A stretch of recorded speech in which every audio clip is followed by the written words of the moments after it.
George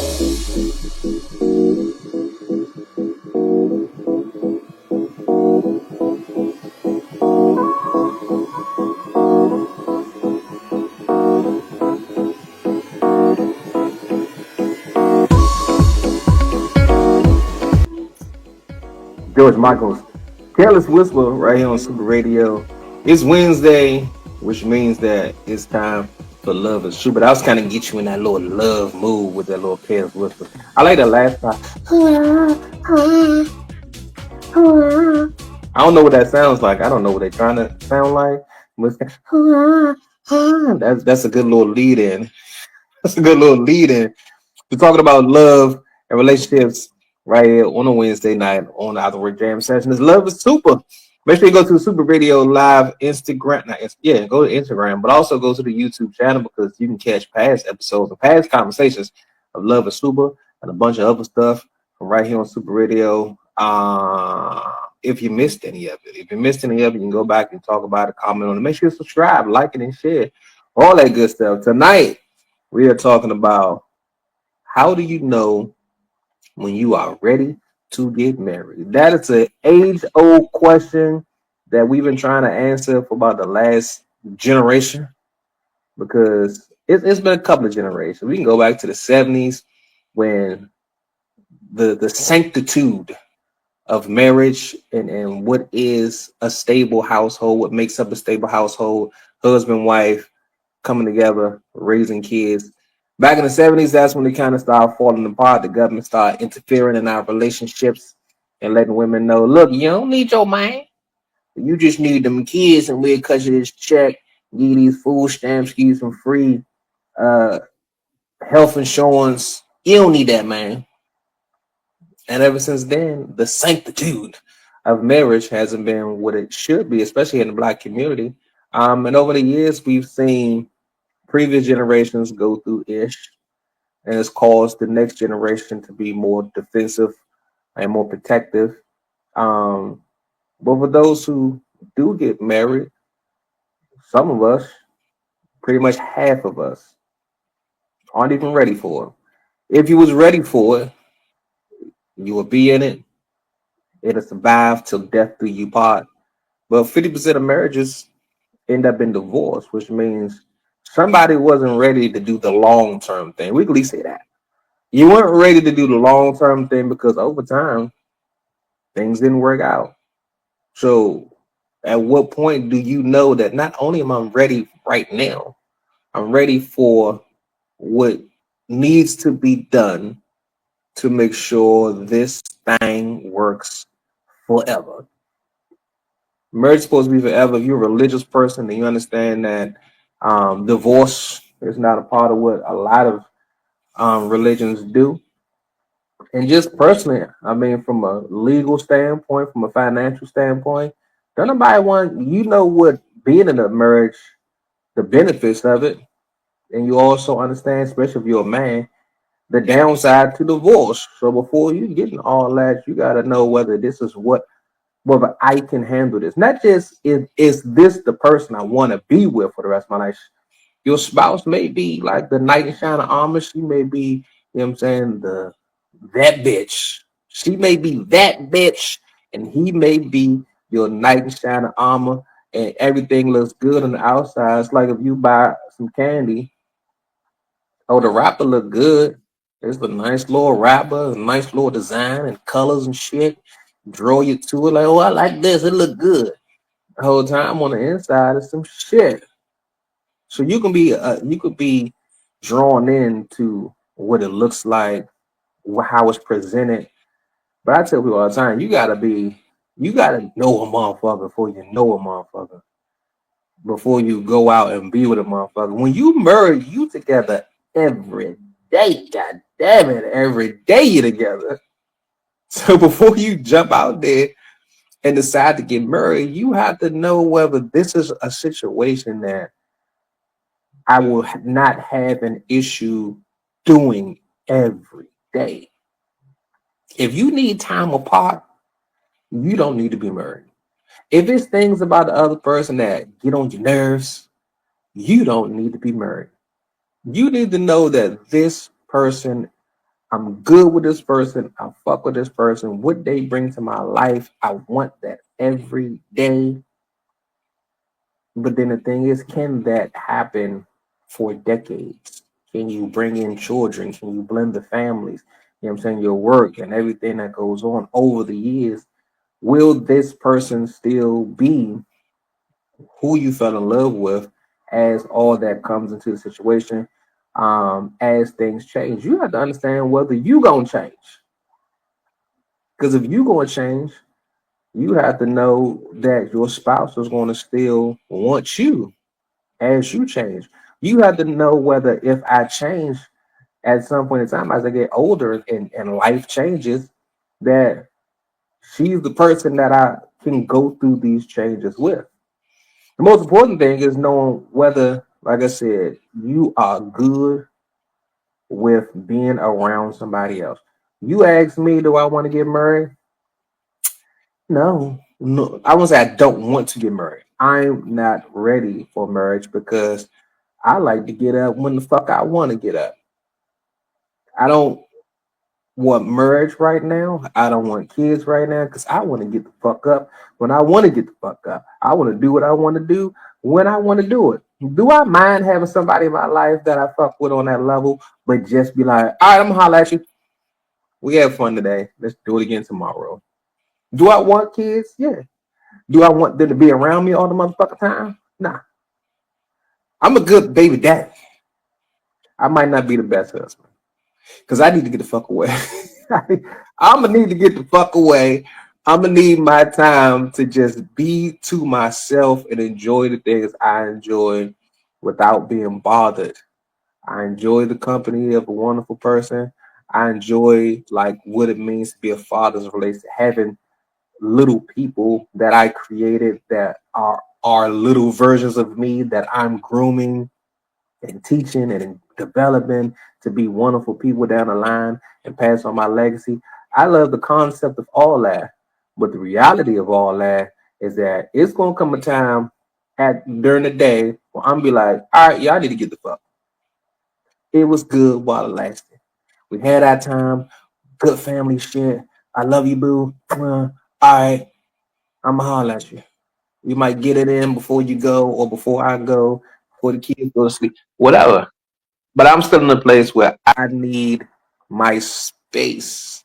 And just like a little man cave or some shit like that is not enough. Like dudes, we have like a man cave. My brother, once he always made sure wherever he moved to, whatever house he moved to, house to house to house, he had to have a basement because he had to have his space to get the fuck away. And maybe that does help the relationship because yes, you have your own space, but it's still in the house.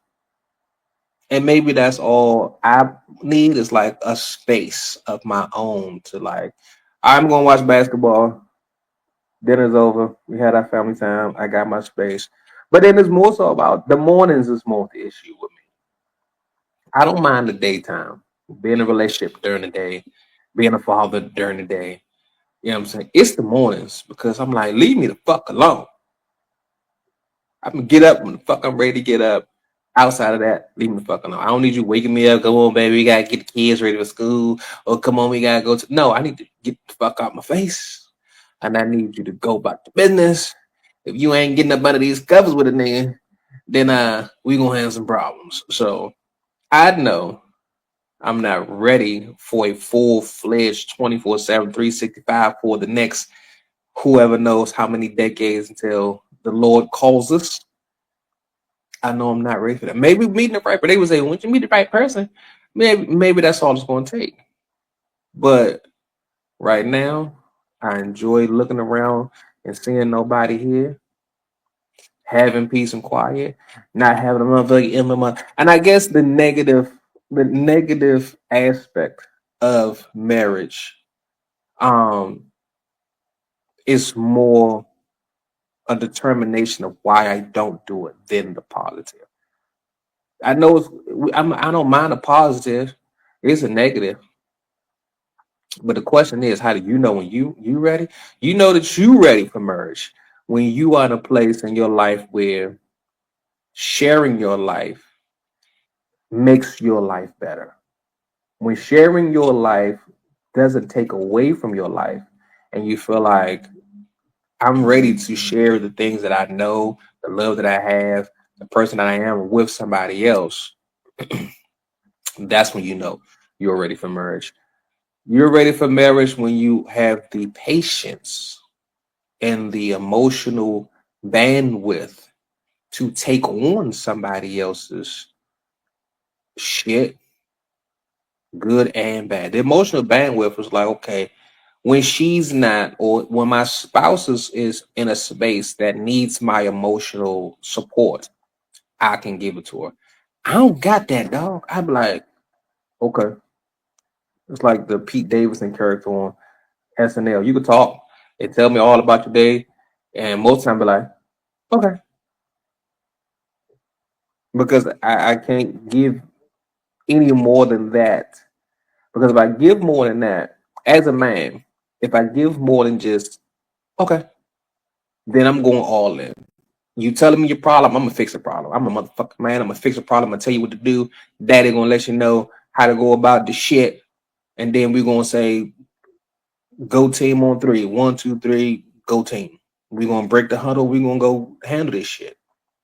That's me. I can't. I don't have the bandwidth to take on other people's emotions.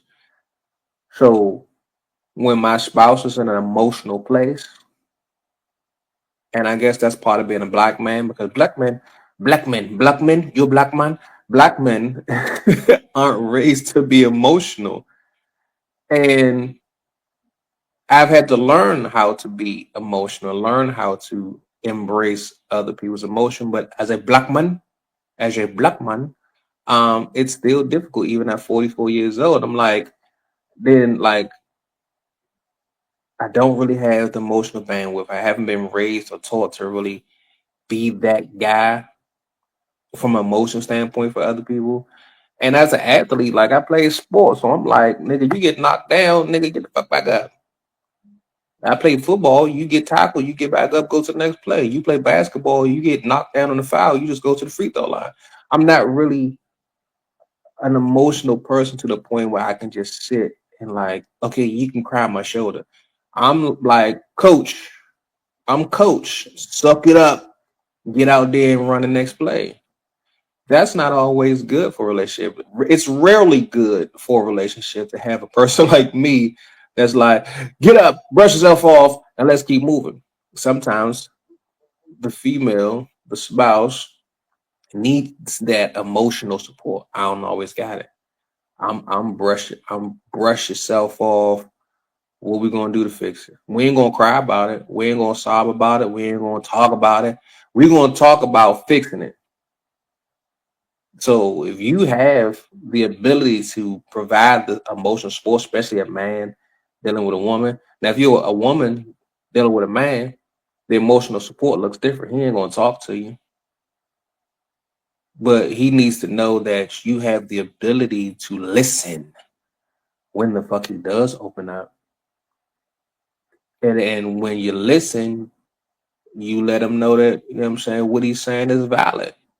Don't give him that, oh, like, don't be like me. Like me as a man, I don't want to hear suck it up. I want to hear like I want the nurturing. Women are the nurturers. Men are the providers and the protectors. So when the man needs the nurturing, and I had a hard day, I'm pissed off, I'm stressed out, I ain't gonna come to you and cry about it. But you need to be able to understand how when your man is in that space where he needs you. I got you, boo. You want your beer? I got you. When we take your shoes off, I got you. When we run a boat bath, I got you. Glock 3000, I got you. And then when he do get to a point where he want to talk about what's stressing him out, what's making him sad or whatever, you just rub his back and listen. Everything will be all right, boo. You got this. You the motherfucking man.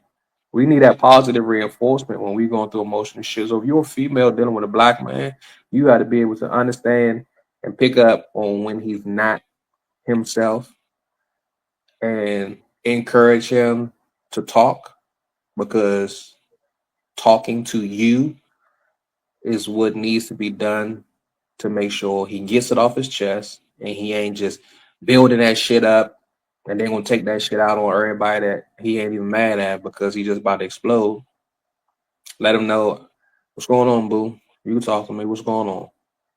Want me to rub your feet? Well, put him in a comfortable place. That's a part of being a spouse. Knowing your spouse, knowing when they need you, reassuring them that opening up to me is only gonna make things better, and then making it better. You can make it better, helping them out, or you can work together on it and fix the shit. But if you ain't got that emotional bandwidth to take on somebody else's issues that's going on in their day-to-day life, you don't need to be married. If you're not able to, if you don't find joy in sharing your life on a day-to-day basis, you're not ready to get married. If you ain't got no money, dog, if you ain't got no money. Now money ain't everything, but we do need it to make sure life is good. You don't need everything, but if y'all can't even just be comfortable, it's gonna be issues. It's gonna cause stress. Stress is not needed in a relationship. So if you can't come together and put your check with my check, and these checks gonna make sure we have a roof over our head, food, transportation, be able to hang out, go on dates, have nice things. You ain't got nice things. It's decent shit. We just got decent shit. Yes, like stories like Fresh Prince with like um Phil and Vivian before he was the big time lawyer and judge, they lived in a low apartment. Yeah, they was good. They didn't need all that shit, and she loved him enough to be able to love him despite not being rich. But we still was getting by. And you can get by one because you got the love and you know who you with, you love them, you going, you know what I'm saying, be all good. And then when you love a motherfucker, it's certain things that you can sacrifice and put up with. So you can put up with him not having the $80,000 a year job because he's going out doing what he need to do to make sure the basic necessities are taken care of. And if we got to put these checks together. Cool, we're gonna do that because that's what we need for us to be good. Whatever you need to do to eliminate as much issues and controversy, do that shit. If you're not the type of person that can't compromise and work with somebody, you don't need to get married. It's a compromise, a decades long compromise. Unless you get married at like 89, it might be for a couple of years. But if you anything less than 60, get married, you're gonna be together probably at least a decade. God willing, you will be together for more than a decade. I'm 44. I don't anticipate going nowhere in no time soon. So if I get married, we doing at least a dub together, son. We doing at least a dub together. So I gotta really be like 20 years with this motherfucker? Minimum? Let me see. I don't know about that. If I just don't see that in myself, like I said, gotta be within myself, first of all, or in whoever, first of all. You got to be like, I think I can be with somebody. And yes, you have to try it out. And that's the other thing. If you ain't really been in relationships to know, to kind of have that practice, you got to practice. You got to go in the gym and practice before you get in the game. So you got to go out there and practice before you even try out. You got to practice. You got to get your skills up. You got to get your relationship skills up. You got to get your social skills up. You got to get your money skills up before you even try out. Then once you make the team, you got to be like, all right, is this the team I want to be on?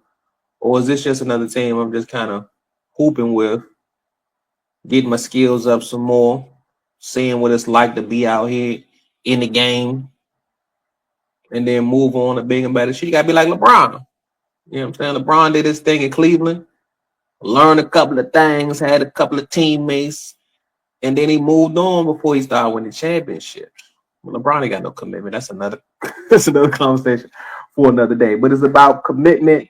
It's about learning how to win in a relationship, and that takes, you know what I'm saying, getting in the game, having different teammates, different situations, learning from your experiences, and then go from there. So to recap, you know when you married, when you've had the experiences to know about yourself, to know what it's like to be with other people, to know all the ins and outs as much as possible as it is about relationships. Two, you gotta be in a place where sharing your life makes your life better.